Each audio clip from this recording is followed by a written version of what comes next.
No, hola, ¿se escucha? Hola, ¿Cómo anda? ¿qué tal? Muy ¿Todo bien. bien? Bien. Bueno, ahí ya en pocos minutos ya arrancamos. Así, Perfecto, así que no hay problema. muy bien. Pues nada. ¿Y esto qué lo hacéis todos los martes del año? No, no, arrancamos ahora por el tema de la cuarentena, hace ya un mes. Y, y bueno, estamos abarcando algunos temas de la especialidad. Hombre, Carlos, Fernando, ¿qué tal? ¿Qué tal? ¿Cómo estás? Un placer veros. Buenas. Igualmente, ¿Qué tal todo? ¿Cómo estáis por allí por que con mucho México, lío? fíjate que está muy tranquilo todavía. Sí, Estamos esperando que de veras haya un número de casos altos en esta semana o la que viene. La gente en realidad no se ha cuidado, estamos igual que ustedes allá cuando iniciaba. pero que ahora mismo estáis en una fase ascendente, claramente. Cada vez hay más casos, ¿no? Sí, sí, sí. Qué horror. ¿Y Fernando, todo bien por Valencia? El micro. A ver, ¿se oye ahora? Sí. Ah, pues muchas gracias, Salva. Me alegro muchísimo de verte, Juan Carlos. Un abrazo Sí, igualmente. a Claudio Darío, que lo veo por aquí, a Miguel Madaleno, Sebastián, Santiago Bertone también. Salva, qué alegría coincidir contigo. Me ha hecho muchísimo. Totalmente. Hacía tiempo que no nos veíamos y nos vemos aquí. Sí, porque hacía mucho tiempo que no coincidíamos y la verdad es que es una gozada estar contigo, con Juan Carlos, con Claudio, y es una maravilla esta tecnología. Bueno, pues Sí, el COVID aquí en Valencia parece que estamos mejor, estamos en lo que el gobierno llama una fase 1. Creo que vosotros en Sevilla también, ¿no, Salva? sí. También Entonces, estamos mejor. Está la cosa mucho más controlada y la gente ha está más... habido menos muertes, seguimos las indicaciones de la AEC y la del IVO que trabajo yo. En cuanto que hacemos COVID, hacemos una PCR a todos los pacientes y serología antes de operar y tomamos todas las precauciones con las mascarillas, estas, las FP2, ¿eh? Ahora traeré una y la veis. Y nada, pues aquí estamos preparados. Pues me alegro que estéis bien. Estupendo, Salva.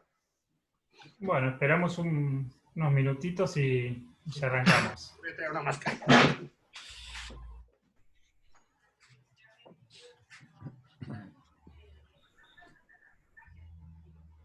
Pues el otro día bien, ¿no? Hubo mucha gente también. Y hoy ya vais por Sí, 81. sí. ¿Sabes la cosa?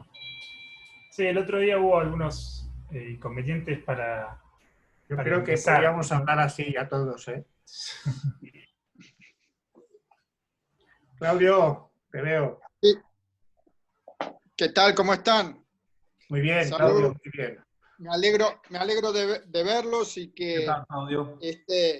este webinar que está organizando Seba tenga tanta repercusión y tantas figuras importantes para comunicar la experiencia y, bueno, y mantenernos ocupados en estos días de cuarentena. Así que me alegro mucho de verlos. Hay Un gente placer. que la estoy viendo toda la semana ya, a Salvador, a Maya Goitía. Sí, ¿qué tal? Nos vemos más que antes. Ah, Así muy bien. Además, una que, gran Fernando, cosa un esta, saludo ¿eh? grande para ti. Un saludo. Sin duda, y aquí ya hemos empezado, ya estamos a tope, ya corriendo todo el día, operando y bueno, vamos a ver con el miedo, a ver qué pasa estas 2 semanas. Después de abrir hace 2 semanas ya bares y terrazas y la gente paseando por la calle, aunque ahora hoy hay en el periódico que dice que el gobierno va a obligar a llevar mascarilla cada vez que estás en la calle, prácticamente. No, Salva. Y parece también que hay una noticia buena, ¿no? De la Moderna, esta de los americanos con el español, que con el tema de la vacuna, ¿no? Que parece Sí, que hay un hilo de esperanza ahí. sí, a ver si conseguimos que sea así. Y ya volvemos a no a la nueva normalidad, yo quiero volver a la normalidad, no, ni nueva ni nada. La normalidad. Y cada vez que hablan de vamos a reconstruir España, ya está construida, no hay que reconstruir nada, ¿no? Estamos ya construidos hace siglos. Igual que México, igual que Argentina. Ahora los políticos quieren reconstruir. ¿Eh? Sí, es muy cierto eso.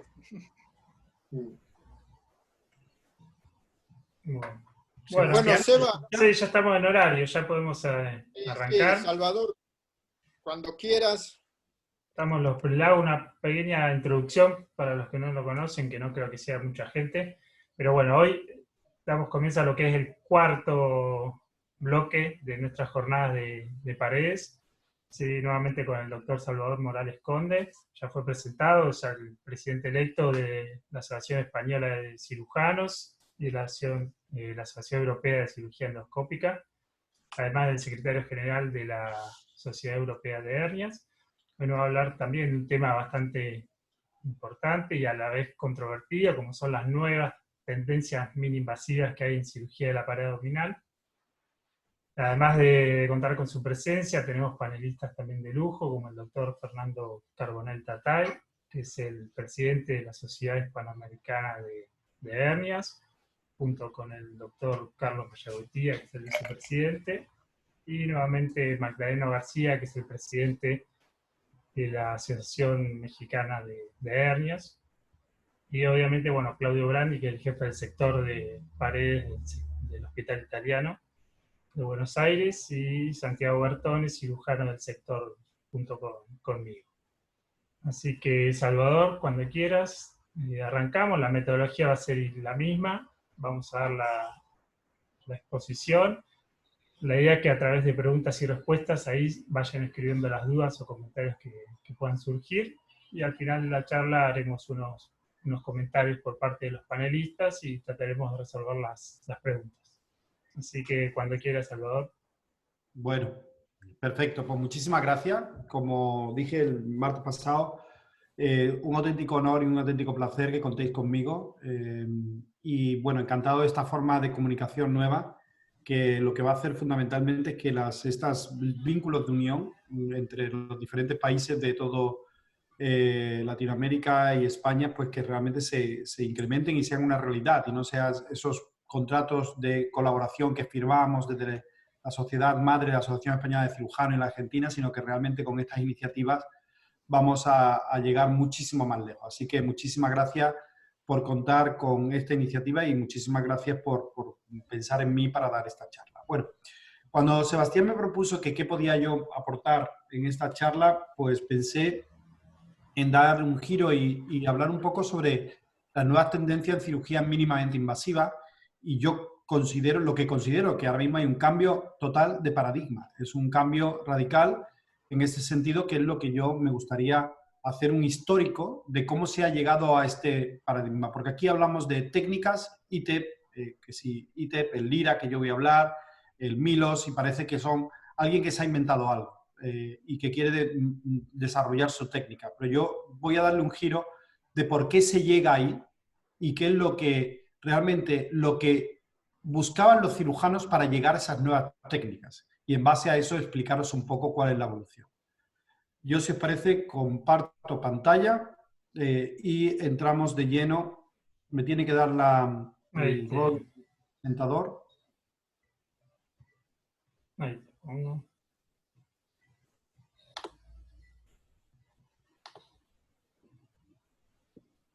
A ver ahí. Ahora.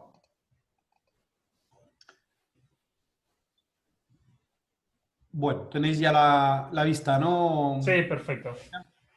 Bueno, pues entonces yo es lo que os decía, este cambio de paradigma, ¿a dónde nos lleva? Bueno,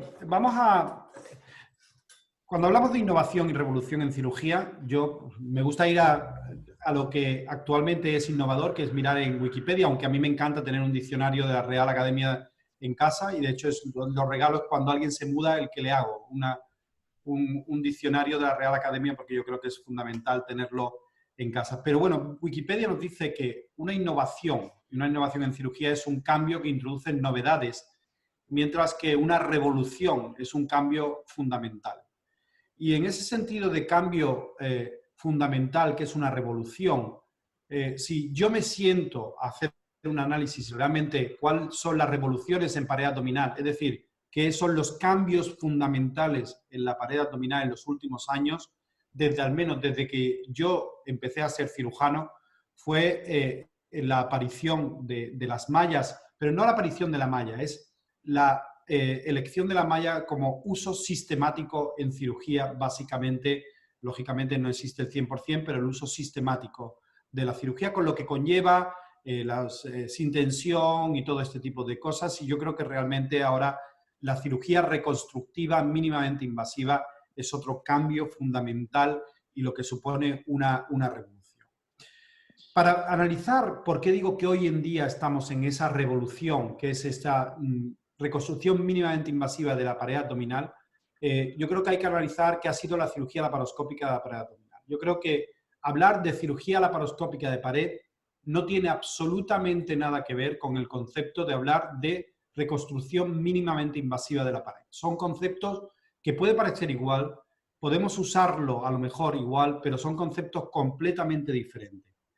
Para entender ese concepto hay que remontarse a cuando se publicaron los primeros papers en este sentido, en lo que es la mínima invasión, lo que es cirugía laparoscópica de pared. En hernia ventral estamos hablando, no voy a entrar en hernia inguinal. Y nos vamos al 93, y ahí se describe, empiezan a aparecer la palabra del LAP-IPON como alternativa y como desarrollo de esta reconstrucción, y que realmente consistía en poner una malla dentro del abdomen. IPON como tal supone eso, colocar una malla dentro del abdomen en contacto con las asas intestinales a nivel intraperitoneal. El LAP-IPON tenía esto. Tenía que colocábamos en la malla, se fijaba con unas grapas horribles que realmente producían una serie de adherencias y que realmente cuando tenías que intervenir a un paciente, pues a nadie nos gustaba. Veíamos que usábamos unas mallas que cuando teníamos que reintervenir a un paciente, tal vez no encontrábamos esa adherencia, o sí, y una vez inquietada la adherencia, veis la retracción tan importante que hacía la malla y cómo la malla quedaba prácticamente arrugada dentro de la cavidad abdominal. Y aparte, cuando veíamos los TAC de control del paciente, veíamos esto que pues buscábamos una buena excusa para determinarlo, llamábamos pseudo-recurrencia, bulging, bulto, que es bulto, o le llamábamos de diferentes formas, pero realmente a los cirujanos estos tres líneas de trabajo pues eran las grandes críticas que tenía esta técnica. Bueno, pues aún así, si yo reviso la literatura de este LAP-IPON clásico y lo comparo con cirugía abierta y hago una revisión de todo lo que hay publicado de las técnicas, pues aún así, y analizando diferentes aspectos, complicaciones, dolor, recidiva, estancia hospitalaria, retorno a la actividad, calidad de vida y coste, pues aún de esta técnica que realmente, por esos tres motivos fundamentales, no nos apasiona, vemos que realmente lo que conlleva a la hora de analizar el comparativo, fundamentalmente basado en los 4 metaanálisis que hay en la literatura donde se recoge prácticamente todo, vemos que a nivel de lesiones intestinales, es cierto que las lesiones intestinales eran mayores en cirugía laparoscópica, por eso está en rojo, era el gran caballo de batalla fundamentalmente al principio. Hubo perforaciones de asas durante la lesiolisis, fallecieron pacientes, etcétera. Pero realmente todo esto ocurría, estas lesiones intestinales, porque hemos empezado con la laparoscopia, sabíamos esos pequeños monitores que teníamos oscuros, donde realmente no sabíamos cómo hacer la lesiolisis, utilizábamos energía sin plantearnos nada. Después aparecieron otros tipos de monitores que mejoramos y realmente al principio y al final lo que sabemos es que tenemos una calidad de imagen impresionante, que sabemos manejar la energía, no usamos energía, hacemos lo mismo que hacemos en cirugía abierta, manejar la tijera como si estuviéramos operando por vía abierta. Si algo sangra, lo coagulamos posteriormente, pero realmente yo recuerdo que tuve perforaciones al principio, pero desde hace años el índice de perforaciones prácticamente se acerca al cero. Los cirujanos hemos aprendido a operar y aparte la visión que tenemos actualmente no tiene absolutamente nada que ver. Respecto a los seromas, que era otro de los grandes problemas que comparábamos, en el artículo que yo tuve la suerte de publicar en 2012 dejaba claro que un seroma en laparoscopia era un incidente. Se incluían muchas series como una complicación, pero si nos vamos realmente La mayoría de los seromas por vía laparoscópica, como se mantenían estéril, no estaban en contacto con la pared y realmente no producían ningún problema. Lo único que tenía que explicárselo al paciente, pero desaparecían solo, se reabsorbían y realmente la mayoría de los seromas eran tipo 0, 1 o 2 según esta clasificación y se quedaban en meros incidentes que explicándolos al paciente se resolvían. La infección herida era la clara ventaja del abordaje de este IPON clásico sobre en cirugía abierta. Todos los metaanálisis estaban prácticamente cerca de 0, mientras nos manejábamos en otros niveles cuando hablábamos de cirugía abierta. Los metaanálisis en dolor y recidivas no hay diferencia. En estancia hospitalaria quedaba claro y marcado por metaanálisis y por grandes registros que la estancia hospitalaria con series de 18.000, 112.000 pacientes era menor en cirugía laparoscópica. En retorno a la actividad, todos los metaanálisis decían que no había diferencia, pero en cambio, en calidad de vida, todos los metaanálisis también decían que a corto plazo la calidad de vida es mejor de la laparoscopia, fundamentalmente por una causa clara, porque había menos morbilidad de la herida. A largo plazo no hay diferencia, pero a corto plazo, como había menos complicaciones de la herida, suponía una mejora de la calidad de vida del paciente más precoz. Y desde el punto de vista de coste, los costes directos eran mayores con cirugía laparoscópica, pero al final los costes para el sistema, debido de nuevo a esa morbilidad, era menor por vía laparoscópica. Bueno, así, a pesar de que realmente este Lab IPON era tan horrible, tenía una serie de ventajas basado en lo publicado, basado en las series. Y puedo decir que basado en mi propia experiencia.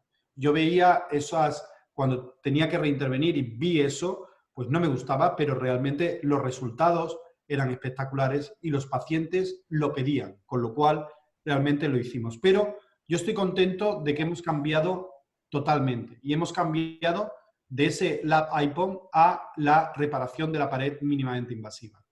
Que hemos cambiado de esta malla rugosa, llena de adherencia, a una malla completamente peritonizada, sin ningún tipo de adherencia. Eso es un paciente que operé y al año le tuve que operar de un cáncer de esófago, con lo cual tuve que hacer un tubo con el estómago para subirlo al tórax y este era uno de los primeros casos en el que seguíamos usando Tucker, que ya prácticamente no lo usamos.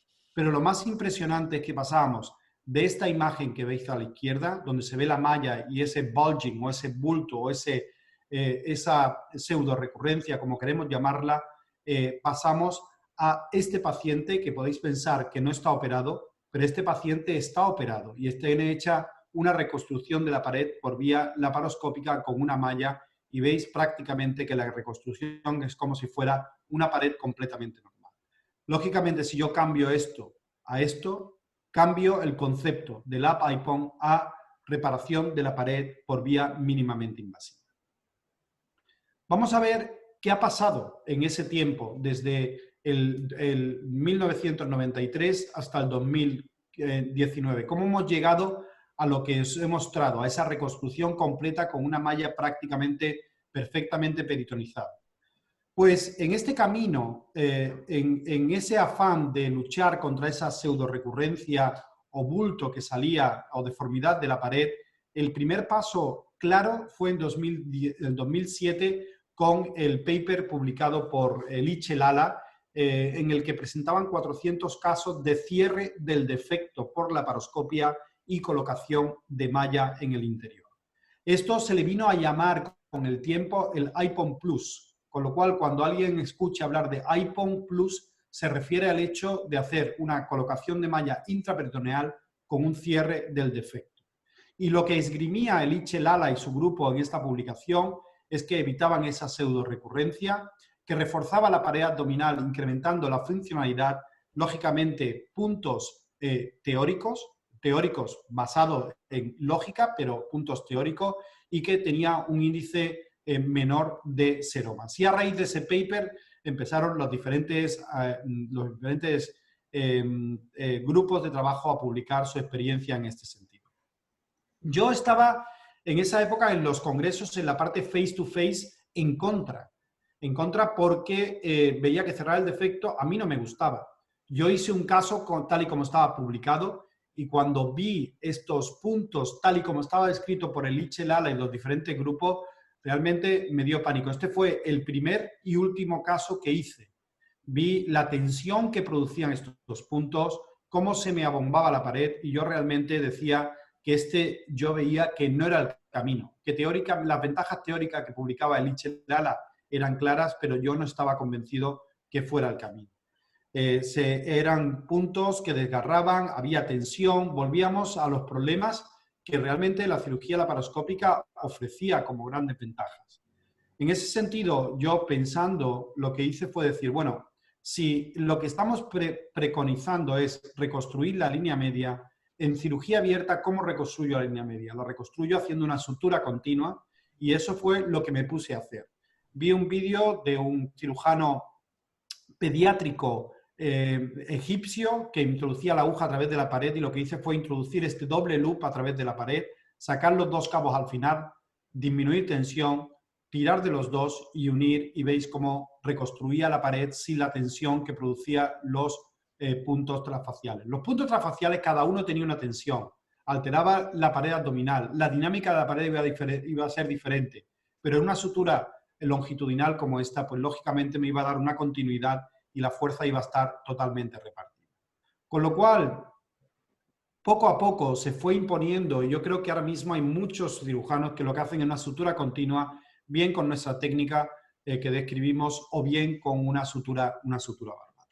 Y realmente hay tanta diferencia de este iPhone, que era tan maravilloso, sobre el papel y sobre la base científica, pero no tanto por las imágenes que teníamos.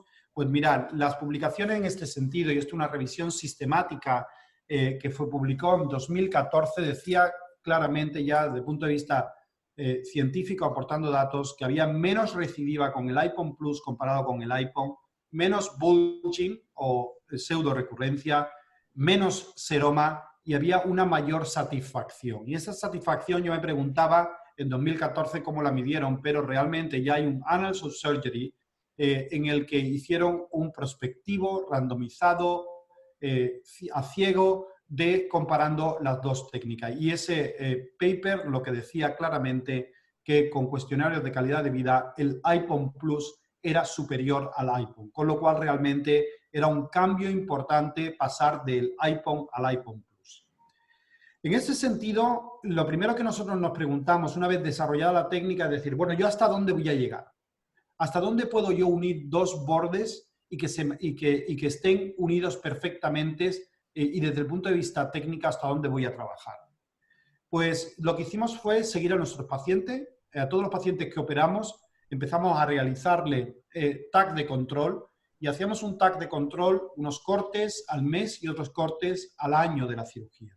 Y con esto vimos que después de un mes nuestros pacientes tenían la línea media reconstruida, pero que aquellos que tenían más de 10 centímetros, posteriormente veíamos que se volvía a abrir al año, con lo cual volvíamos al problema original, con lo cual estaba claro que por encima de 10 centímetros no servía, y esa conclusión llegamos a ello, y nos sorprendió que cuando llegamos a esa conclusión en 2016 en el British Journal, el grupo de Neil Smart hicieron un metaanálisis que llegaron a la misma conclusión. Por encima de 10 centímetros no se debe cerrar el defecto porque falla. Y hay que ir a otra técnica y hay que hacer una separación de componentes. Con lo cual, en este principio fue la primera gran decisión. Pasemos a separación de componentes por encima de 10, vamos a hacer cierre de defecto menores de 10. Y en ese sentido, la primera pregunta que en nuestro grupo nos hicimos es, primero, ¿cómo mantengo la mínima invasión? Y si debo tender a un abordaje endoscópico anterior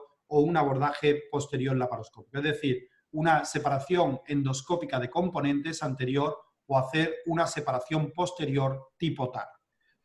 En ese sentido, nosotros tiramos hacia el TAR porque creíamos que la disección que podíamos hacer estaba más controlada que no hacerla ciega con la separación endoscópica, y que aparte al hacer la separación anterior endoscópica, desde el punto de vista cosmético no estaba muy convencido.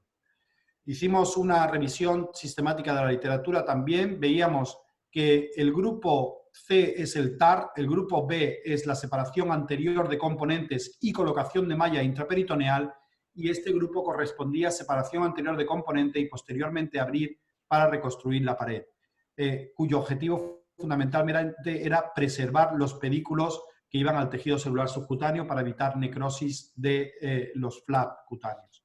En ese sentido, el grupo que combinaba cirugía abierta era el que tenía más recidivas y más complicaciones, mientras que tanto separación totalmente mínima invasivo, es decir, anterior endoscópica y laparoscopia o TAR tenían el mismo índice de complicaciones, y respecto a la recidiva habrá que esperar más porque el seguimiento medio era menor con el TAR. Lo que sí es que nosotros hemos desarrollado nuestra técnica de cero prácticamente, porque empezamos cuando había poco publicado desde el punto de vista de cirugía mínimamente invasiva.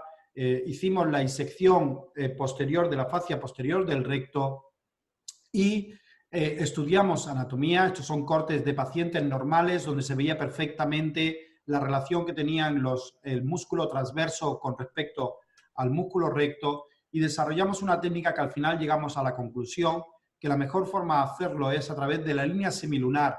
Cuando estás trabajando, ya que somos diestros, en el lado derecho del paciente, de arriba hacia abajo, porque estaba la gran discusión si hacer la disección posterior de componentes de abajo arriba, de arriba abajo, con lo cual en un lado lo estábamos haciendo de arriba a abajo, mientras que en el lado izquierdo lo hacíamos desde la línea arcuata hacia arriba, identificando ese plano para realizar el TAR.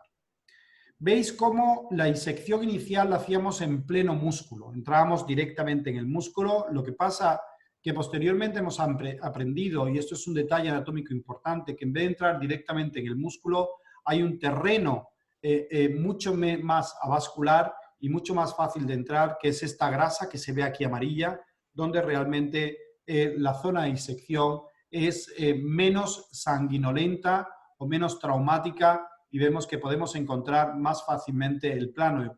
Antiguamente entrábamos más a 1 o 2 centímetros de esta línea, y de esta forma identificábamos la zona para realizar el TAR por el borde medial puro de la línea semilunar. En el lado contralateral, como decíamos, lo que hacíamos era identificar la línea arcuata y desde aquí ir subiendo, realizando el TAR, como describió el Grupo de Madrid, un down to up para identificar el plano adecuado. Posteriormente aprendimos, una vez ya todo hecho, qué tipo de sutura. Para la fascia posterior usamos sutura barbada, porque esa fascia prácticamente se puede cerrar fácilmente y era más fácil de llevar, y hacemos esta sutura barbada, como se ve en el vídeo, que vamos avanzando, cerrando toda la fascia posterior, recolocando los trócares en ese nuevo espacio retromuscular que hemos creado, y posteriormente cerrar la fascia anterior con el Maxon Loop de la misma forma que hemos descrito para el cierre del defecto, tal y como lo hicimos. Y de esta forma vamos avanzando, haciendo la reconstrucción para al final, traccionar y unir los dos bordes con un tejido cicatricial adecuado, reconstruyendo la línea media con la fascia posterior y la fascia anterior sin prácticamente tensión. Posteriormente colocamos una malla, que no voy a entrar en analizar qué tipo de malla ni cómo colocarla, pero sí lo importante es ver que esta malla se extendía y que no necesitaba ningún tipo de fijación, o lo que hacíamos si acaso era fijarla con algún tipo de pegamento, con lo cual hacíamos una reconstrucción sin tensión, y de esta forma hacíamos reconstrucción sin tensión y colocación de una malla sin fijación. Y veis cómo al año de la reconstrucción podemos ver cómo está una hernia de 10 centímetros, 10-11 centímetros, y cómo en el TAC de la derecha vemos la reconstrucción completa de la pared abdominal. Con esto ya teníamos la línea de trabajo. Menos de 10 cierre del defecto, por encima de 10, si queremos seguir mínimamente invasivo, nosotros línea TAR para reconstruir la pared. La gran pregunta, bueno, y menos de 10, ¿qué hemos encontrado con esos TAC de seguimiento? ¿Era la reconstrucción duradera o no? Porque por encima de 10 vimos que la reconstrucción funcionaba un mes y posteriormente se iba. Pues analizamos los primeros 60 casos que hicimos con un seguimiento de un año, y analizamos todos los aspectos relacionados con el tipo de hernia, el tipo de malla que usábamos, la fijación, el paciente, y veíamos qué tanto por ciento teníamos de bulging, que era un 20%, y qué tanto por ciento de recidivas, que era un 6,7%. Hicimos un análisis de los diferentes factores para ver qué factores habían influido desde el punto de vista de características del paciente.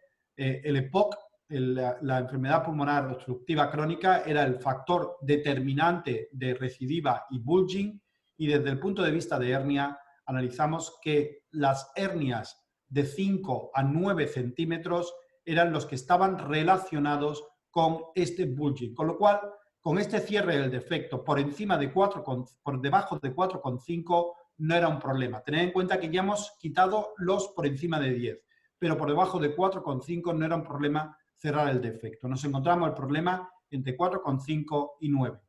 Y viendo en esta tabla claramente, esto es preoperatorio, la apertura que tenían los rectos, veíamos cómo a los 30 días en el TAC estaban perfectamente aproximadas, solamente 2 milímetros, mientras que realmente cuando iba avanzando el tiempo, al año se iba abriendo, no llegaba a los límites preoperatorios, pero que se iban abriendo los músculos rectos.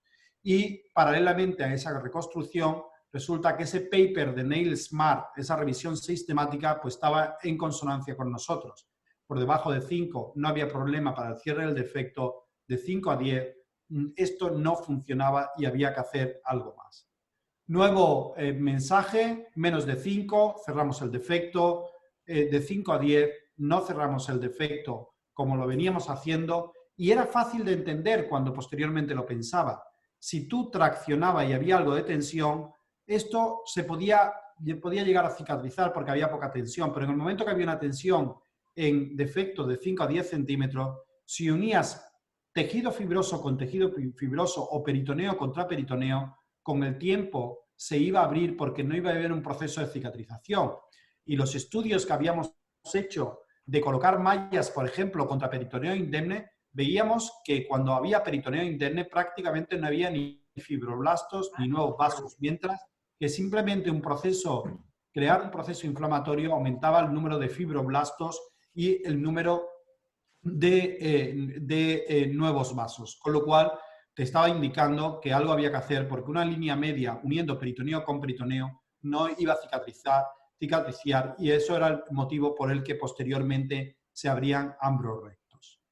En ese sentido, pues pensando con nuestro grupo de trabajo, al final llegamos a la conclusión de que había que hacer algo más, y ese algo más fue lo que publicamos en 2018, que es la técnica LIRA, que viene de Laparoscopic Intracorporeal Rectus Aperonoplasty, que consiste prácticamente en abrir los rectos la fascia posterior del recto, traerla a la línea media de forma que la suturamos, y esto ya era tejido de cicatrización, y lo que hacíamos a esta sutura es darle consistencia con una malla, que además era una malla que se iba a integrar mucho mejor porque había tejido cicatricial encima.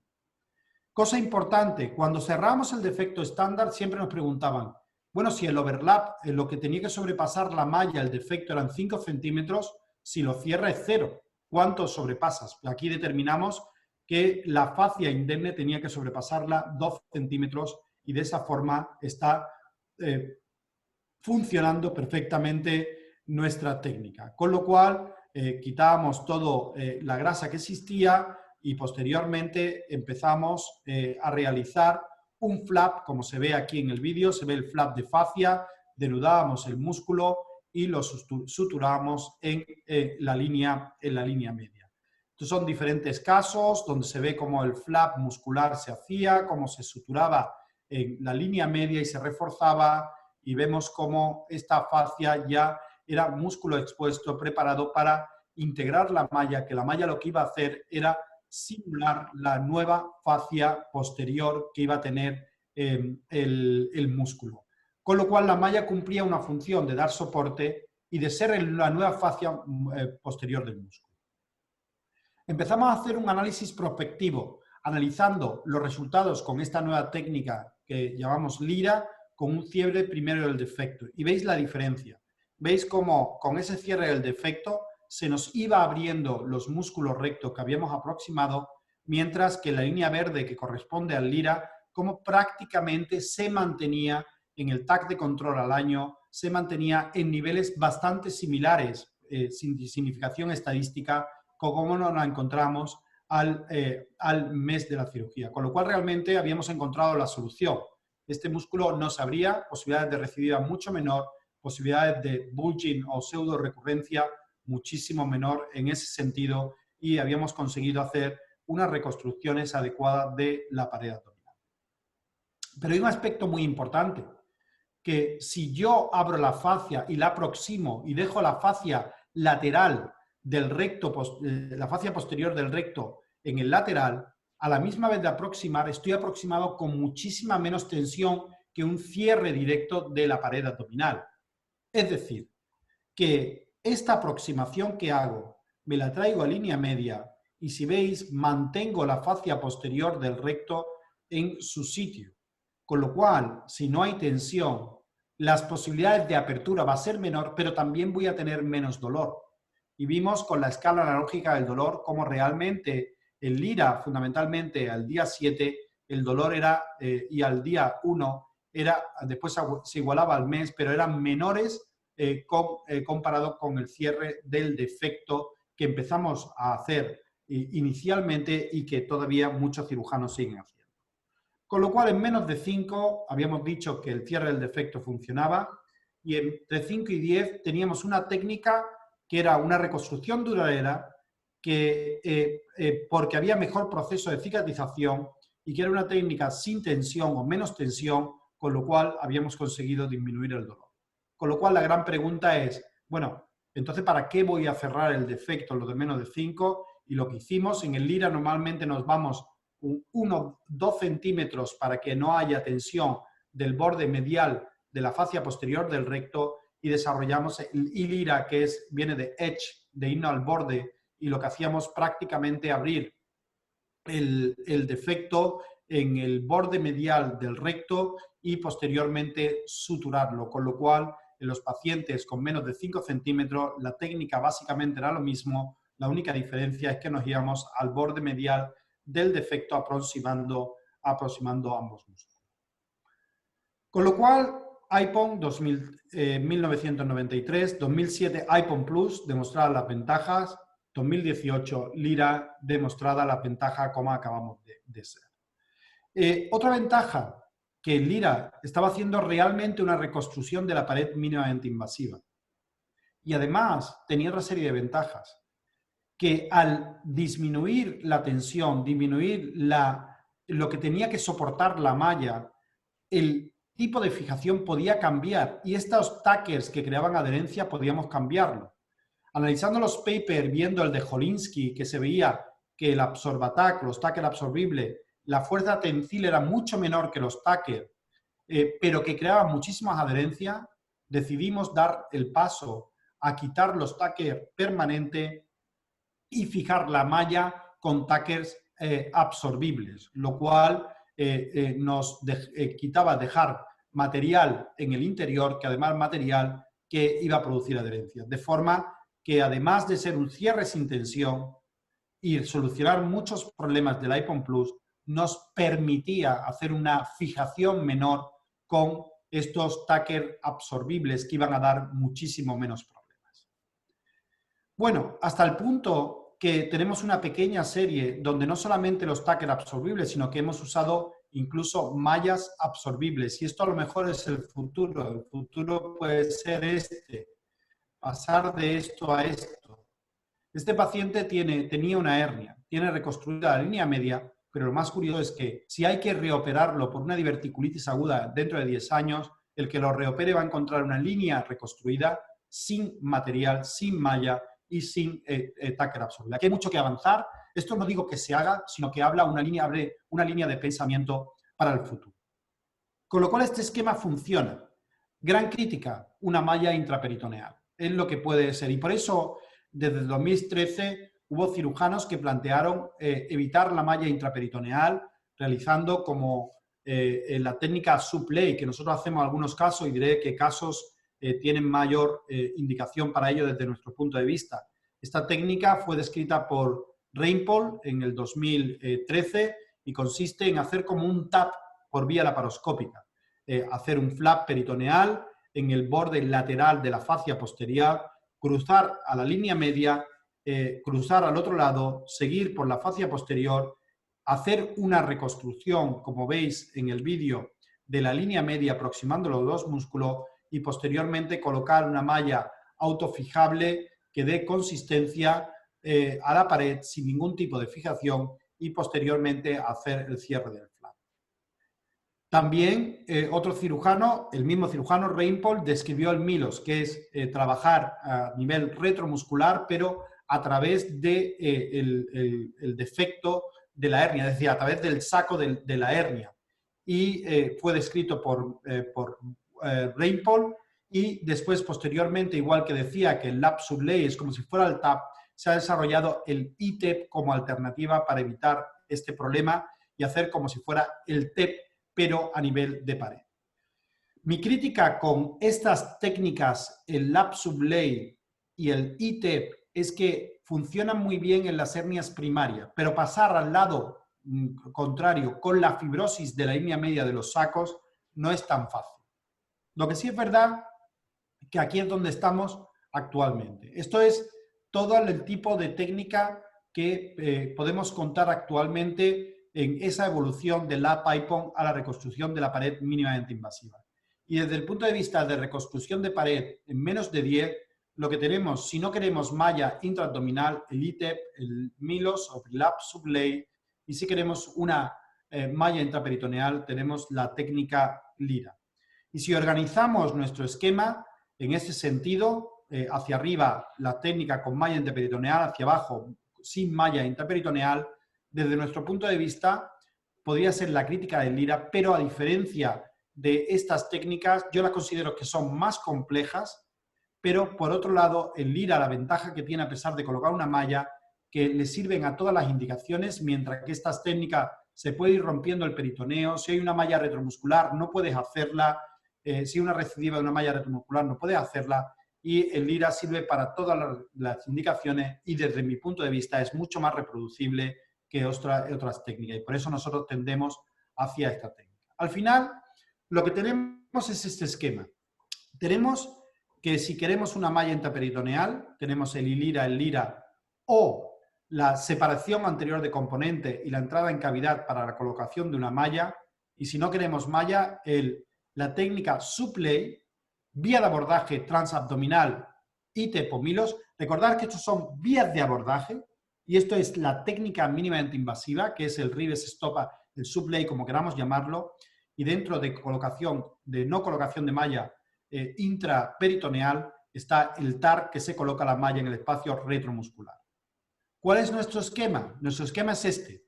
Si hago una hernia incisional, voy a ILIRA menos de 5, LIRA de 5 a 10 y TAR por encima de 10. Si en cambio voy a hernia ventral primaria, que es fácil pasar la línea media al lado contralateral, entonces hago un Rives Estopa subley, yo uso la vía transabdominal. No me gusta hacerla en hernias mayores de 5, por lo cual sigo haciendo LIRA cuando hay una primaria de 5 a 10 y hago un TAR cuando tengo una hernia por encima de 10 centímetros. Además, recordar una cosa. Lo bueno de estas técnicas que estamos desarrollando, el LIRA, la separación, el TAR, todo se puede hacer híbrido. Si hay una crítica sobre que la pared puede quedar deformada, sobre si estoy haciendo una técnica que posteriormente, si hay una cicatriz estéticamente fea, yo puedo hacer toda la reconstrucción por vía laparoscópica, por vía mínimamente invasiva, y cuando acabo, extirpar la piel. Dice, bueno, ¿para qué haces eso? Haber empezado de lleno de entrada por vía anterior no tiene nada que ver. El paciente se sigue llevando las ventajas del abordaje mínimamente invasivo.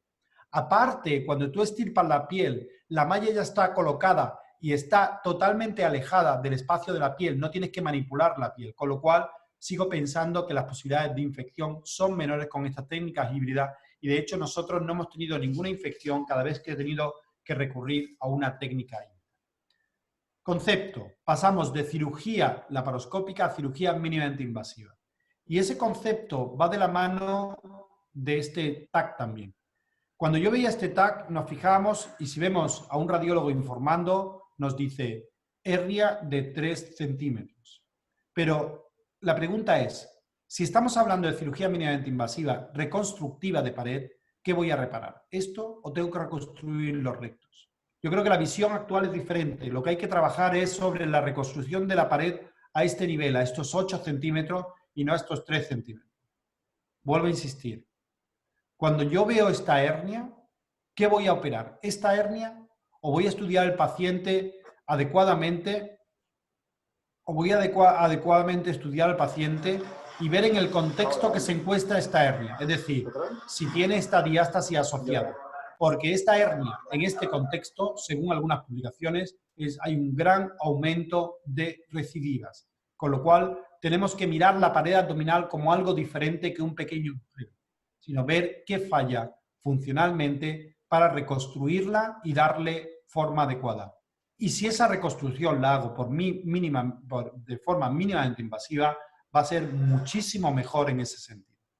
Con lo cual, el paradigma ha cambiado. Estamos haciendo cirugía de la hernia, no, cirugía de reconstrucción de pared abdominal y la estamos haciendo y yo creo que hay que tender a hacerlo por vía mínimamente invasiva. Y fijaros si el paradigma cambia, que íbamos a tener un congreso en Barcelona la semana pasada y por culpa del coronavirus no podemos y la semana que viene tenemos ese congreso virtual en el que nos vamos a conectar todos y veis cómo los paradigmas cambian y nada perdura. Con lo cual veis que todo cambia en esta vida.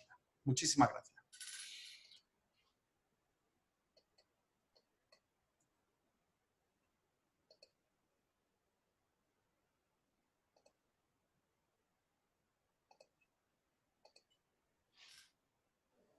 Micro, Sebastián. Bueno, lo mismo, que es sumamente completa lo que es el iPhone a la actual. Una pregunta o comentario, si usted hace cirugía robótica y qué aplicación cree que tiene en la especialidad. Yo creo que la cirugía robótica tiene su sentido porque vamos a trabajar más cómodo y no va a poder llegar más lejos. En ese sentido creo que puede ser. Lo que sí doy el mensaje número 1 es que el no tener robot no significa que no voy a poder hacer estas técnicas. Yo lo que quiero transmitir a todos los cirujanos que están escuchando, cada vez que van a un congreso y ven esa vídeo tan apasionante haciéndolo por robot, no piensen que no pueden hacerlo porque no tienen robot. Simplemente ese es el primer mensaje. Y el segundo es que el robot puede ayudar. Yo recuerdo que en mi hospital hay robot. Hace 5 años o 7 años le dije al director del hospital que debíamos potenciar la cirugía de pared por vía robótica y me dijeron que estaba totalmente equivocado, que la pared por robótica no tenía sentido y ahora realmente pues ya se quedaron atrás. Y yo, mientras tanto, pues sigo haciendo por vía laparoscópica lo que otros hacen por robótica. Muy bien. Doctor Fernando Carbonell. ¿Qué tal? Buenas noches. Buenas noches aquí, buenos días aquí.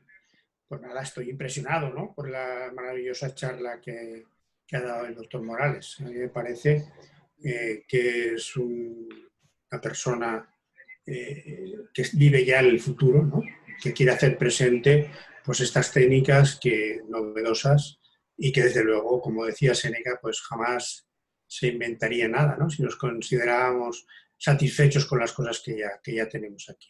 A mí me parece un avance extraordinario. Me parece que tiene muchísima razón en cuanto a la cirugía endoscópica.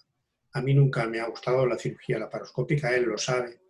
Hemos discutido en varios congresos el tema porque lo importante es reconstruir la pared abdominal y él parece que lo está haciendo con las incisiones de descarga. El futuro lo tiene que decir el rodaje de esta técnica y desde luego pues, se plantean muchísimas preguntas, ¿no? Pues entre ellos pues, la curva de aprendizaje, pues entre ellas pues, los grupos homogéneos, entre ellas pues considerar, como era dicho, si hacemos una abdominoplastia al mismo tiempo, no hacemos una abdominoplastia al mismo tiempo, si tenemos que prehabilitar a los pacientes como estamos haciendo con la toxina botulínica o con el neumoperitoneo. hasta dónde llegan las indicaciones, o en este caso, cuáles serían las contraindicaciones a la técnica, aparte del no saber hacerla, evidentemente, y muchas preguntas que se plantean, ¿no? para un futuro próximo, y que estoy seguro que se irán contestando a lo largo del tiempo. Yo no sé si, Salva, he hablado tanto, he hecho tantas preguntas.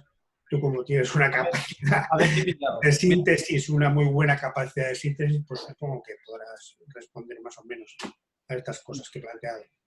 Bueno, lo primero que hay que, ¿verdad? Hay que aprender a suturar por laparoscopia. No es fácil. Yo llevo hablando con diferentes compañías a ver si nos pueden desarrollar alguna caja de entrenamiento para hacer esa sutura en la pared anterior del abdomen. Lógicamente, yo creo que un cirujano que hace laparoscopia hoy en día, si no sabe suturar y a un punto, no debe hacer ni una colecistectomía. Esa es mi opinión personal. Yo creo que ahora mismo un cirujano completo que está formándose debe entrenar el anudado, la sutura, el coger la aguja a un porta de forma directa, indirecta, al revés y demás. Esto poco a poco te va a llevar a hacer suturas continuas. Como todo, hay que empezar poco a poco, en líneas pequeñas, ir avanzando. Yo de las indicaciones, yo no las cambio. Yo sigo haciendo dermolipectomías cuando el paciente tiene un faldón y una hernia suprapúbica. Soy un gran defensor. Sigo haciendo cirugía abierta cuando hay una malla expuesta, cuando hay una infección, cuando la piel y el saco, como hoy he visto un paciente con un defecto de 15 centímetros de anchura, con una piel y un saco fino formándose, eso no va a quedar nunca bien y ahí tampoco tenía sentido hacer una laparoscopia, lo voy a hacer abierto. O sea que otro mundo es las indicaciones, pero yo estoy hablando para una hernia que realmente estoy convencido que, y hay muchísimas que se pueden hacer. Pero, sin duda, yo, Fernando, cuando voy a un congreso y me dicen, ¿esto se puede hacer? No, pero si yo no estoy hablando de esa hernia, que tiene el faldón, ahí hay que hacer una dermolipectomía, una malla expuesta, hay que hacerlo abierto. Eso está claro. Estamos hablando de la hernia estándar de línea media, es de la que estoy hablando en estos momentos. Sin duda, hay que avanzar. Y otra cosa muy importante es analizar los resultados. Yo lo que estoy contento es que todo lo que hemos aprendido es porque hemos observado científicamente. Antes de empezar a hacer algo, hemos establecido qué es lo que queríamos. Hemos observado a los pacientes, lo hemos metido en protocolos, hemos hecho tag de control y hay que seguir a los pacientes de pared para entender cómo evolucionan. Y eso es muy importante. Creo que todos los cirujanos son pequeños investigadores que creo que tienen que avanzar para desarrollar estas técnicas y exponer resultados en este sentido. Con lo cual, espíritu científico, espíritu lógico para hacer unas indicaciones correctas y espíritu formativo para nosotros para intentar enseñar maniobras complejas que lógicamente la gente necesita aprender. Sí, te ayuda la toxina en estos casos, o has utilizado? Yo lo que la toxina me pregunto, la toxina yo la veo como una oportunidad para disminuir el número de TAR y pasarlos a LIRA. Es decir, defectos mayores que pueda convertirlo y hacer una técnica más sencilla como la LIRA en vez de meternos a hacer un TAR. Y en ese sentido tendría sentido. Yo creo que la toxina en hernias muy grandes no considero que el abordaje laparoscópico sea el ideal. Creo que es el abordaje abierto. Pero sí me puede trasladar a algún paciente de TAR a LIRA, porque se van a aproximar mejor los músculos. Pues muchísimas gracias, Salva, felicidades, porque me ha encantado. Me ha encantado sobre todo la cronología. Y muchas gracias, Fernando. Lo hemos discutido muchas veces tú y yo. Ya sabes cómo pienso. Sí, pero al final te voy a hacer cambiar. No, sí, yo tengo la mente totalmente abierta. De hecho, me parece, no solo eso, me parece estupendo. Yo creo que es una de las personas que está tirando del carro y que está enseñando a la gente, con lo cual yo cambio. O sea, no estoy anclado en el pasado ni muchísimo. Soy un hombre de mi tiempo. Siempre has sido un innovador. Además, cirujano laparoscopista de los pioneros en España. Sin duda, sin duda. Sin duda. Muchísimas gracias, Alba. Un placer estar contigo. A ti, Fernando. Gracias. Doctor Mayagoitía, ¿algún comentario? Sí, cómo no. Primero, magnífica presentación, Salvador, como siempre, sobre la evolución de la reparación de la hernia incisional por vía endoscópica. Después de oírte, uno diría, bueno, ¿quién iba a pensar que la técnica original de Carl Leblanc, que fue muy útil durante muchos años, pudiera ser cambiada? Yo me quedé en el IPOM Plus cuando de repente sale la advertencia de que la malla se debe de evitar poner en posición intraperitoneal. Ahora muchos de los conceptos de la cirugía abierta como debía de ser, y los cirujanos tienen que entrar a esos espacios que no se conocían inicialmente por vía endoscópica, pero sin embargo yo veo que se ha vuelto más compleja esta cirugía. Si nos costaba a los cirujanos grandes hacer la reparación por vía endoscópica actual, ahora se ha vuelto más complejo y creo que no es alcanzable para todos los años. No recuerdo si fue en la ciudad de Argentina o Chile, donde coincidieron Jorge Dáez y Agustín Álvarez, y ambos decían que era una vía facilísima y se veían, decía Jorge Dáez, navegando por todo el retroperitoneo. No creo que esté al alcance de todos. Finalmente, un concepto que es muy interesante, se habla de cirugía mínimamente invasiva y estamos viendo que ahora o cirugía endoscópica es máximamente invasiva. Se tiene mínimo acceso, pero invade casi lo mismo que cuando lo hacemos por vía abierta. Tiene muchas ventajas. No están expuestos estos colgajos, la malla se contamina menos, etcétera, aparte de la evolución. Pero sí, son excelentes los cambios que ha habido en estas técnicas endoscópicas. Sin embargo, no sé qué opinas tú, Salvador, si de veras llegará un momento en que estén al alcance de todos los cirujanos que quieran este tipo de cirugía. Gracias, Carlos. Bueno, yo comentarte que, mira, técnicas fáciles no son. Yo he visto a Antonio Lazzi también, igual que Jorge Dáez, decir que el TATME era fácil. El TATME no es fácil. El TATME ya tiene una curva de aprendizaje grande, el ITEP tiene una curva de aprendizaje grande y no son fáciles de aprender, sin duda. Pero yo lo que pienso es que hay grupos que tienen que desarrollar bien las técnicas, desarrollar trucos y, por ejemplo, mi primer TAR por laparoscopia no tiene nada que ver con el TAR que hacemos ahora.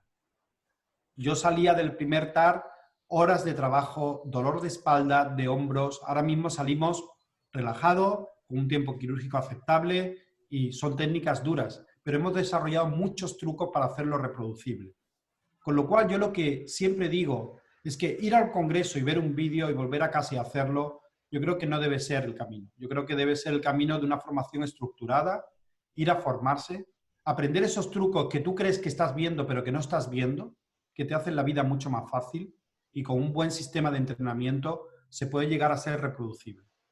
Lógicamente también hay que demostrar, como dices, que es mejor y eso hay que demostrarlo de forma científica para expandirlo. Con lo cual, buena ciencia detrás y buen programa de entrenamiento detrás para que en el futuro, si realmente merece la pena, hay que aprenderlo. Yo siempre digo lo mismo.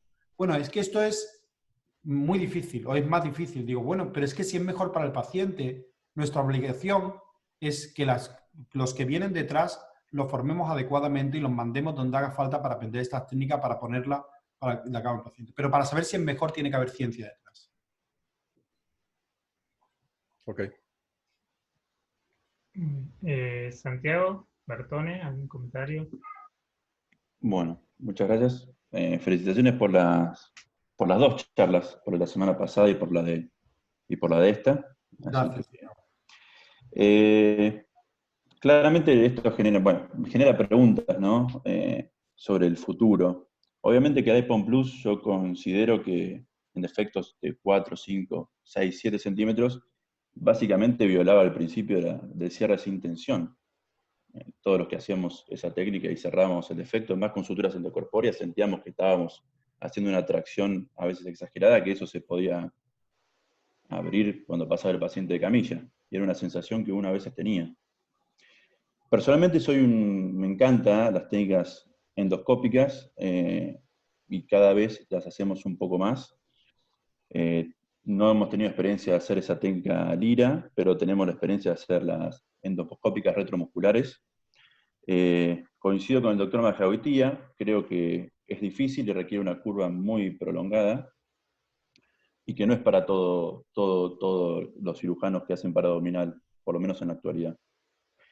Pero básicamente lo que me genera un cuestionamiento a futuro es la reparación de toda la paraabdominal en todos los pacientes y en los pacientes que tienen, sobre todo, diastasis, y en colocar mallas grandes, ¿sí? Tanto el Lira como la técnica endoscópica retromuscular, como las técnicas endoscópicas con mallas on-lay, ¿sí? También hacer una sutura de toda la diastasis, y cada vez se colocan mallas más grandes. Entonces, ¿hacia dónde va el futuro? El futuro va hacia reparar siempre a todos los pacientes que tengan una diastasis, y la pregunta es ¿por qué? ¿Para hacer profilaxis de una futura hernia? ¿O con qué fin? ¿Sí? Porque es hacer poner cada vez mallas más grandes y hacer cirugías más complejas. Así que ese es el cuestionamiento que a mí me genera este tipo de técnicas que cada vez se vienen y se hacen cada vez más. Pero bueno, nada, desde ya muchas gracias y esperamos vernos pronto nuevo. Santiago, yo creo que ese es un punto importante de disección. El estudio que hay publicado, creo que es de Kohler, muestra que uno de los factores de mayor, que tiene mayor relación con la recidiva de una hernia umbilical primaria es el que haya una diastasis asociada. Ese es el factor más importante. El problema que hay es cuánto de diástasis es diástasis para reparar, que eso es lo que no está definido. Eso es lo que necesitamos. Yo estoy convencido que en el futuro, de alguna forma, hablaremos de hernia umbilical o insuficiencia de la línea media. Tú dirás, este paciente tiene una hernia umbilical y este paciente que también tiene una hernia umbilical no tiene una hernia umbilical, tiene una insuficiencia de la línea media. Y ese paciente o le hago una reconstrucción de la pared incluyendo la diástasis o no me va a funcionar. El problema es que hay que determinar cuánto de diástasis es la diástasis. ¿Hasta a partir de cuánto? En relación al abdomen. Eso es lo que nos falta por determinar y ahí falla. ¿Qué hago yo? Yo fundamentalmente mi forma de pensar no científica y lo que hago es explorar al paciente. Si veo que la hernia umbilical, cuando el paciente hace la valsalva, se queda en su sitio y hay una diástasis por encima y hay como si fuera un puente de unión, no la considero. Pero si al hacer el valsalva, al levantarse el paciente, se viene toda la diástasis junto con la hernia en medio, como habéis visto en el vídeo que he presentado, entonces hago la reparación completa de la hernia en medio. Pero ese es mi criterio, vuelvo a insistir, sin ciencia detrás, pero tenía que tomar alguna decisión para hacerlo. Doctor Roche, Sí. ¿puedo hacer un comentario? Sí. Sí. A mí me gustaría conocer, antes del doctor Madaleno, que va a continuar, pues el criterio o el punto de vista del doctor Claudio Darío Brandi. Me interesa mucho oírlo. Bueno, ya que me introducen, ¿me están escuchando? Sí, Sí, perfecto. Bueno, muchas gracias, Fernando, por introducirme, darme la oportunidad. Primero, felicitarlo a Salvador por la presentación. No tenía duda yo de que la presentación de Salvador iba a ser muy buena, excelente, porque ya lo hemos escuchado y lo conocemos muy bien de otras. Y siempre se prepara muy bien con su argumentación para defender sus técnicas laparoscópicas y sus números y cómo estudia los pacientes. Ahora bien, una cosa, 2 o 3 cositas. Esta es una patología altamente prevalente. Es muy, pero muy frecuente, junto con la colecistectomía. Entonces yo siempre me cuestioné que las técnicas quirúrgicas que se tienen a imponer, a usar frecuentemente, son las técnicas simples, que sean para todos los cirujanos, sobre todo en estas cirugías de alta prevalencia, porque como se dijo hace un ratito, al final esto va a quedar para un grupo de cirujanos muy reducido que sepan estas técnicas, pero estas son patologías que están por todos lados y que se tienen que operar en muchos hospitales, así en centros más periféricos, en grandes hospitales y en pequeñas clínicas, y entonces las técnicas muy difíciles, muy engorrosas, en mi entender, si no tienen grandes beneficios, no se imponen. Me quedo también sumado a lo que dijo Mayagoitía, que esto al final, para intentar hacer por vía laparoscópica lo que nosotros hacemos por vía abierta, estas son técnicas que cada vez son más invasivas de los espacios. Y entonces, yo lo veo ahí como que no tendría tantos beneficios de esa forma. El otro cuestionamiento es, y una pregunta para Salvador, es el tema de que yo sé muy bien que él antes usaba mucho el Gore-Tex para reparación de las eventraciones. A mí particularmente nunca la usé, nunca me gustó. Quisiera preguntarle, creo por los videos que vi recién que no la utiliza más, qué está usando, porque parecía que iba a ser la panacea y finalmente se demostró que no lo es. Se usó mucho el IPON Plus, etcétera, con mallas de protección intestinal, con doble capa, pero los que tenemos experiencia en pared abdominal y tenemos que reoperar los pacientes, vemos que las adherencias con las mallas que se supone que son de protección intestinal, con doble capa, no están así, se adhiere un poco más, un poco menos, y eso ya me parece que es un tema del paciente, no de la malla. Pero las mallas que se llaman de protección intestinal, se adhiere el intestino como cualquier problema. Esa es mi experiencia y de todos los pacientes que he tenido que operar con esas mallas, que las tenemos bien documentadas. La pregunta concreta entonces ahora, Salvador, es ¿qué malla está utilizando para estas técnicas? ¿Qué malla utiliza si usa una técnica IPON o IPON Plus o si la pone retromuscular? ¿Qué malla está utilizando en los distintos casos? Bueno, yo me voy a ir al principio. Vamos a ver. Mínima invasión para hacer una máxima invasión, no. Es mínima invasión para hacer lo mismo que se hace por vía abierta. Porque lo que hacemos es disecar los mismos espacios, pero por vía, a través de incisiones pequeñas. Con la gran ventaja de que existe científicamente probado, y no porque lo diga yo, una disminución importante de los problemas a nivel de la herida. Con lo cual, es evidente. ¿Que es máxima invasión? No, es que lo que estamos haciendo es lo mismo que se hace en cirugía abierta, pero con un acceso menor. Número 1. Número 2. Que me utilizo más tiempo, pero si yo en vez de 4 procedimientos meto 3, pero no se me infecta ninguno de los 3, mientras que con 4 se me infecta 1, está claro que el mundo tiene que evolucionar hacia eso. Yo antes, hacer un TEP me llevaba 1 hora y media, 1 hora al principio. Hay TEP que yo he llegado a hacer en 12 minutos, de piel a piel, y muchos cirujanos, con lo cual es cuestión de la evolución. Y hay que dejar la evolución que venga, que gente que desarrolle sus técnicas para que realmente sean realmente reproducibles, porque yo soy un gran defensor de la estandarización y de la reproducibilidad. Por último, con respecto a la malla.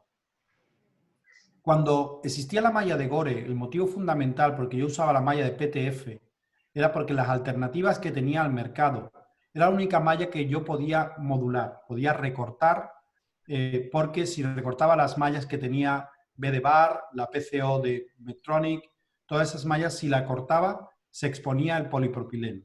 Y por ese motivo me empeñaba en usar la malla de PTFE, aparte de que a pesar de que tenía mayor retracción. Número 1.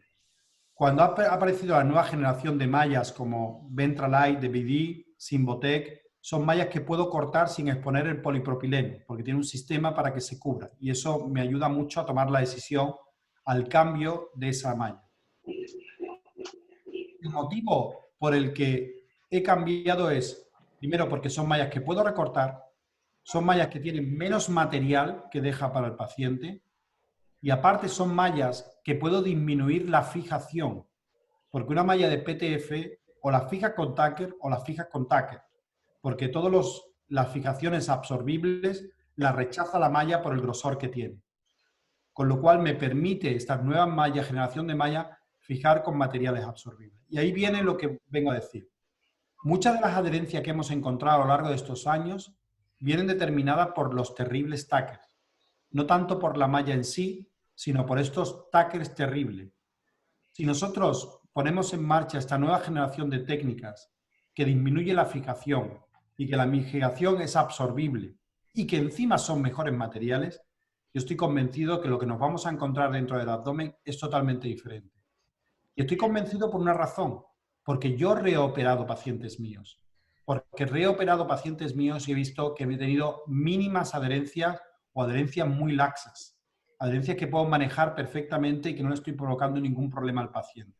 Y como lo he reintervenido y lo he visto, es por lo que puedo hablar en ese sentido. El mundo ha cambiado desde el punto de vista porque el concepto de pasar del APA y POM a cirugía mínimamente reconstructiva no es solamente que reconstruyo la pared, sino que me permite una forma de manejar las mallas y las fijaciones completamente diferentes.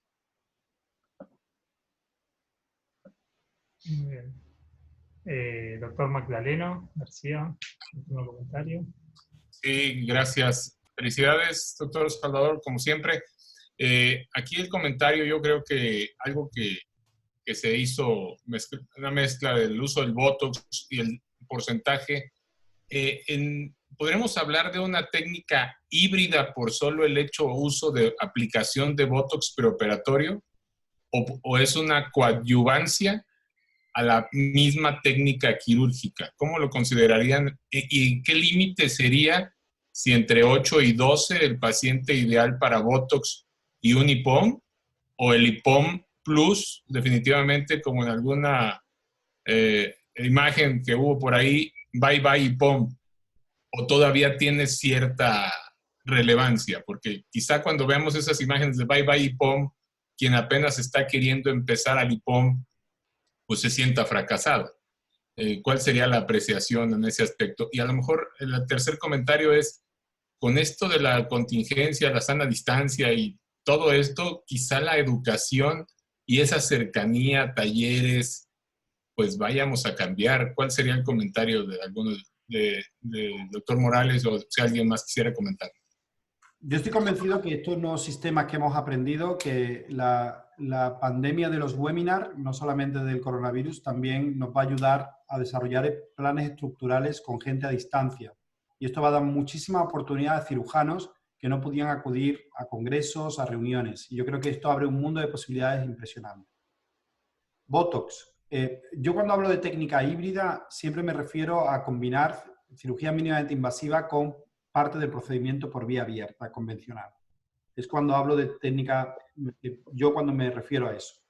Pero sí veo que has definido muy bien dónde encuentro yo la aplicación del Botox. Una es las grandes hernias, grandísimas hernias, para intentar hacer una reconstrucción de la línea media, y en hernias de alrededor de 10-12 centímetros que tendría que hacerle un TAR para reducirla y poder, en vez de hacer un TAR y desmontar la pared con todo lo que conlleva, poder hacer una técnica como es el LIRA o el ITEP o el MILOS o lo que haga falta. Con lo cual estoy de acuerdo en ese sentido que podría ser una coadyuvancia interesante para cambiar en ese sentido. El problema que tenemos en nuestro hospital es que farmacia no lo autoriza, el uso del Botox. ¿Sabe? Que ese problema lo tenemos a nivel internacional en algunos hospitales y el mío es uno de ellos.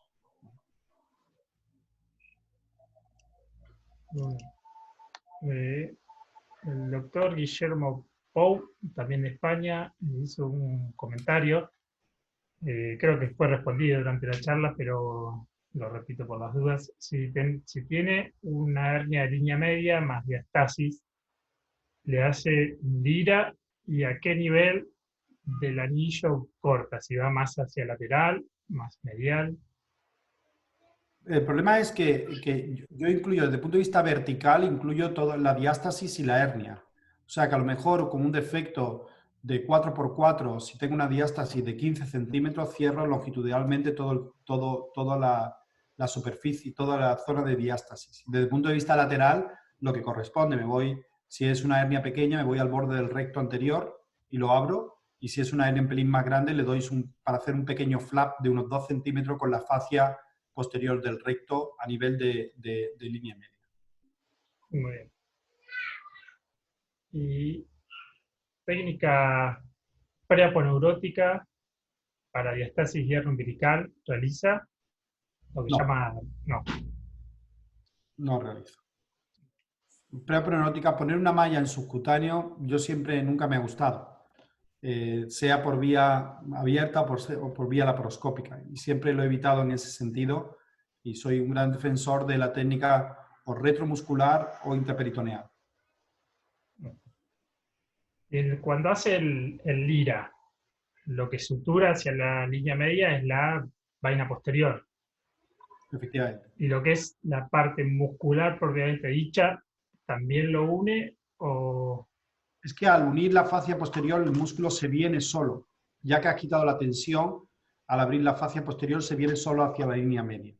Okay. Y la fascia posterior se queda abierta, se aproxima un poco, pero se queda abierta y queda expuesto el músculo. Y ahí es donde la malla viene a sustituir la fascia posterior y lo que va a hacer con la cicatrización es integrarse como si fuera una nueva fascia posterior del músculo del paciente. Okay. Bueno, no hay ninguna... Hay un solo comentario más para Claudio Brandi. A ver, si puede hablar un poco más de las prótesis intraabdominales, ¿cuál es su experiencia en cuanto a las adherencias que vio cuando tuvo que reoperar? Es una de las preguntas.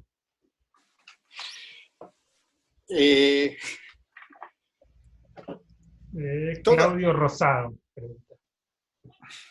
Bueno, todo el mundo me conoce prácticamente y sabe que desde hace muchos años nosotros hacemos el tema más controvertido que existe en pared abdominal y que lo seguimos haciendo desde hace décadas, o sea, desde la década del 80, 85 y desde antes que usábamos la malla de polipropileno intraperitoneal.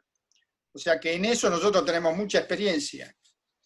Y tenemos la oportunidad nosotros de utilizar mallas de protección intestinal, de Gore-Tex en su tiempo, las de protección hoy en día. Sin embargo, no las usamos, tanto por vía abierta como por vía laparoscópica. Esto lo vengo diciendo desde hace muchos años y estoy cansado de mostrar casos. Pudiendo usarlo, nosotros no lo usamos y colocamos el polipropileno abierto o laparoscópico intraperitoneal. Ahora bien, hay un montón de clasificaciones de mallas con protección intestinal. La crítica que yo siempre le he hecho a esas mallas es que se refieren siempre con que evitan las adherencias, y yo he visto en la experiencia de los pacientes que me han derivado, que han vuelto con mallas de protección intestinal, que tienen las mismas adherencias que el polipropileno que nosotros hemos colocado. Un poco más, un poco menos, pero que tienen muchas adherencias también. Entonces, no le veo fundamento, no veo que nos defienden.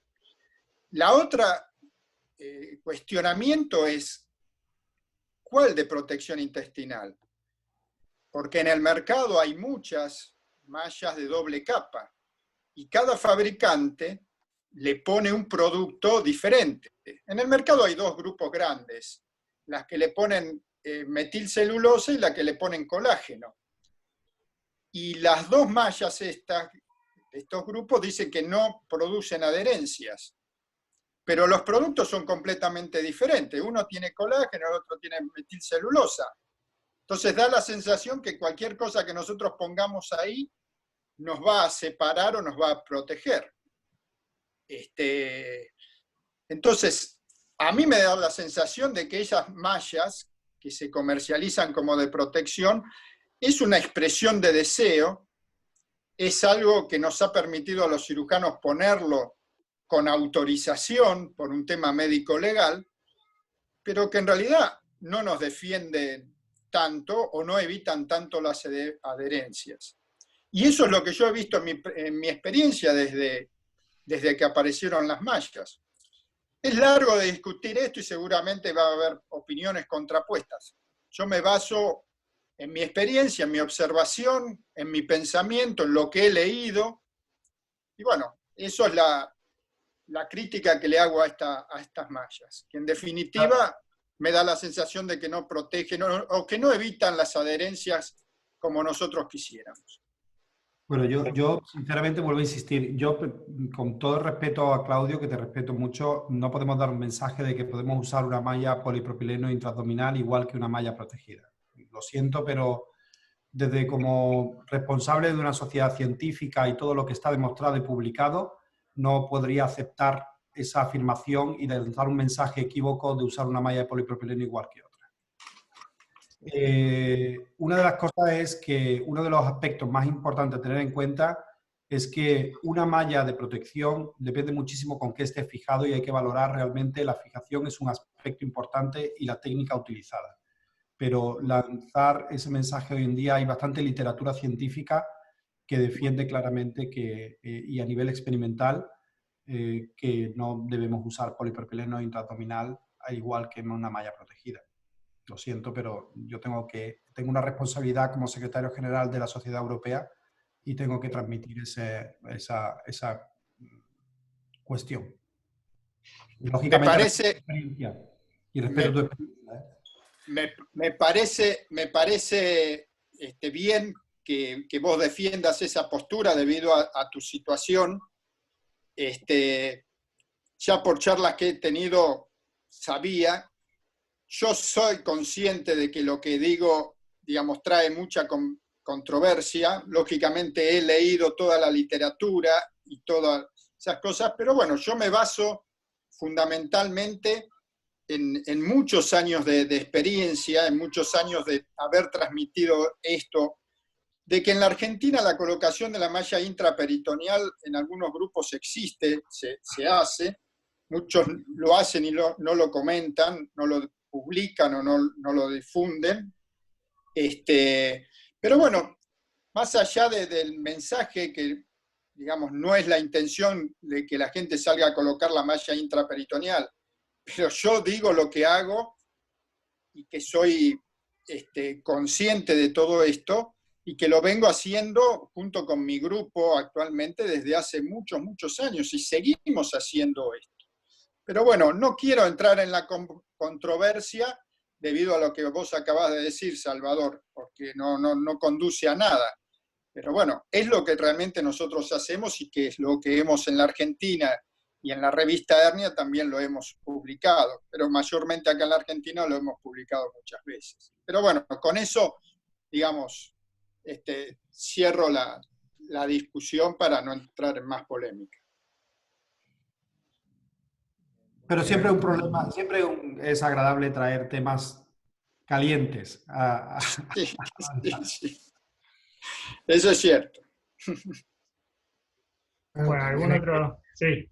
¿No? Yo creo que estoy de acuerdo con lo que dice Salvador, ¿no? Pero es que Claudio no pone la malla de Prolene, que es una barbaridad para mí también ponerla en contacto con las asas, pero él le pone el epiplon, le pone una malla de viquinil previa, ¿no? De poliglicol de previa, o sea, no podemos quedarnos aquí con que Claudio pone la malla de polipropileno directamente encima de las asas, sino que interpone pues dos cosas, una es el epiplon, si es que el enfermo lo tiene, y otra es el poliglicol, ¿no? Que sería, pues, ¿es así, Claudio? Sí, exactamente así. En nuestra serie, concretamente, el 70% tienen epiplón y queda un tercio más o menos de los pacientes, un 30% de grandes eventraciones con múltiples cirugías que lo perdió por distintos motivos y distintas cirugías. Y esos son los pacientes justamente más conflictivos, porque cómo resolverlos, cómo hacerlo. El tema es que teniendo ese 70% de pacientes que tienen muy buen epiplón, muchos cirujanos, tanto por vía abierta como por vía laparoscópica, teniendo muy buen epiplón, a veces muy, muy gordo el epiplón, no lo quieren poner tampoco. No les gusta, les da miedo, aspectos médico-legales lo tienen proscripto, se apoyan en la literatura. Bueno, una serie de conceptos que es válido, que es respetable, digamos, que lo hagan así. Pero acá en nuestro medio, en la Argentina, el uso del epiplón también fue publicado en la década del 50, digamos, 50 distintas mallas, después en el 60 fue Barroetaveña, un cirujano de acá muy conocido, lo describió, lo usaba. Y bueno, pero igual, teniendo epiplón hay mucha gente que no desea usar. Bueno, el otro aspecto es utilizar una malla de Vicryl, que también hay muchos cirujanos que no les gusta. Pero yo le quiero recordar a la gente que es por qué nosotros usamos la malla de Vicryl. Nosotros usamos la malla de Vicryl porque también en la década del 80 y el principio del 90 no existían las mallas de protección intestinal que existen actualmente. Entonces este problema, por cirugía abierta, pacientes muy complejos, con grandes defectos, múltiples cirugías sin epiplón, y bueno, ¿y cómo lo resolvías? Tenías que hacer técnicas usando el saco, cosas muy complicadas, y no lo inventamos nosotros, sino que también lo copiamos, usar la malla de Vicryl abajo, sobre las vísceras, haciendo una especie de sándwich, a veces doble, triple la malla de Vicryl, y la malla de polipropileno. Y 10 años después empezaron a aparecer las mallas con protección intestinal. Para ese entonces nosotros teníamos mucha experiencia con esta malla y nos iba bien, lo usábamos. Y tal es así que nosotros lo seguimos utilizando. Esa es la cronología, también nuestra historia, nuestro porqué. Pero cuando yo hablo de todo esto no es para imponer mi idea, simplemente es para decir qué es lo que nosotros hacemos y qué es lo que tenemos.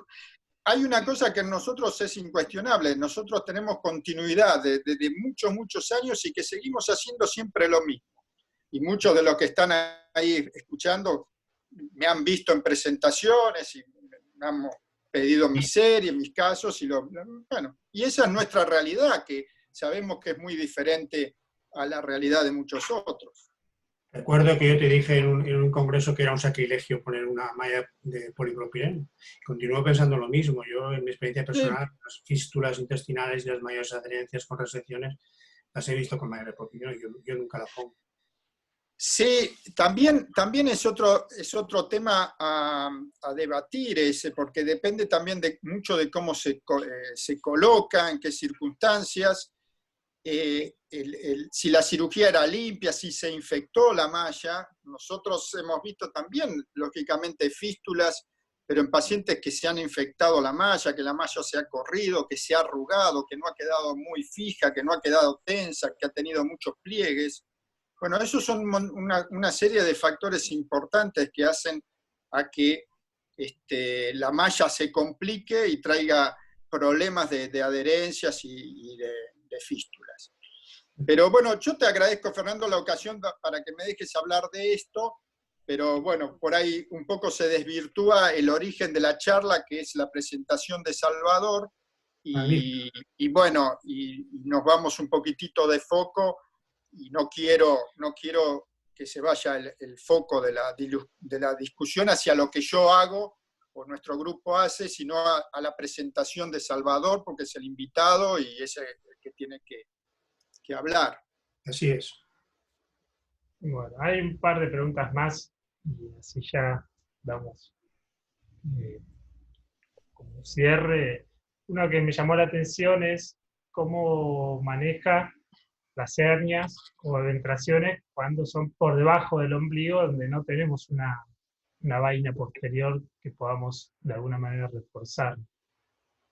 Mira, ahí hago un abordaje combinado. Por encima de la línea arcuata abro la fascia igual y de la misma forma, y por debajo, al hacer un flap peritoneal, como hago en una hernia suprapúbica, que hago prácticamente un tap bilateral, denudo el músculo y entonces continúo el cierre del músculo con el cierre de la fascia. ¿Y qué material de sutura utiliza habitualmente? Es otra de las preguntas. Igual que he hablado de diferentes mallas y diferentes casas comerciales, yo en este sentido he usado diferentes hilos de sutura. A mí el que me gusta es el Maxol Loop, y lo digo claramente porque es un hilo que no tiene memoria, el PDS Loop tiene una memoria que se va doblando y se te queda atascado y que al final cuando tiras tiene muchas posibilidades de que se rompa. Y por eso uso el Maxon Loop. El Maxon es de Medtronic. Lo digo claramente porque considero que en mis manos es muy superior al resto. Por eso mismo hablo de casa comercial en este caso. Yo creo que las casas comerciales no hay que defenderlas sin sentido, pero cuando hay algo que tú crees que en tus manos ha sido superior, tienes que contarlo. Bueno, creo que hemos de alguna manera respondido todas las preguntas. Fue una charla bastante interesante, generó cierto controversia y debate, ¿sí? Con el tema principal y después, bueno, con algún otro tema colateral que fue surgiendo. Quería agradecer principalmente al doctor Fernando Carbonell y Salvador Morales, porque bueno, ya son las 11:30 de la noche. Y bueno, gracias por tomarse el tiempo de estar con nosotros. ¿Sí, Claudio? Sí, no, agradecerle a Carbonell su participación, a Maya Goitía también, y especialmente a Salvador por las dos presentaciones, que fueron, tanto la de la semana pasada como esta, excelente, y bueno, no tengo más que palabras de agradecimiento por su colaboración, y que no tome la controversia o la disputa como algo No, si yo no tengo personal, nada. sino al No, contrario. Algo, por favor, muy... Sí, a mí no me preocupa lo que yo diga o deje de decir. A mí lo que me preocupa es el mensaje a los cirujanos jóvenes que nos están viendo. Ese es lo que me preocupa. ¿Me entiende? Bueno, sí, se entiende bien. Tiene que tener evidencia científica para construir seriamente, tiene que aprender de la experiencia lógicamente, pero lo que no se pueden llevar es un mensaje equivocado cuando hay tanta experiencia. Y también un concepto que tú hablabas es una cosa, hacer una cosa es tener recursos. Y tus recursos son dignos de admirar. Los recursos para cuando no tienes una malla, para cuando no tienes otro. Pero lanzar ese mensaje creo que hoy en día, pues yo siempre he luchado por eso. Pero independientemente de todo, un auténtico placer estar con vosotros, un auténtico placer, siempre aprendo. Yo, como decía, cada vez que me voy a casa, mi mochila viene colgada de cosas nuevas. No es lo que dejo, sino lo que me traigo, lo más importante para mí. Y si encima he dejado un mensaje, pues más contento todavía. Muchas gracias, Salvador. Muchas gracias, Magdalena García también. Y bueno, estaremos viendo en la próxima charla. Muchas gracias. Chao. Un abrazo muy fuerte y cuidaros mucho con este virus. Chao, hasta luego. Hasta luego, gracias. Chao. Chao.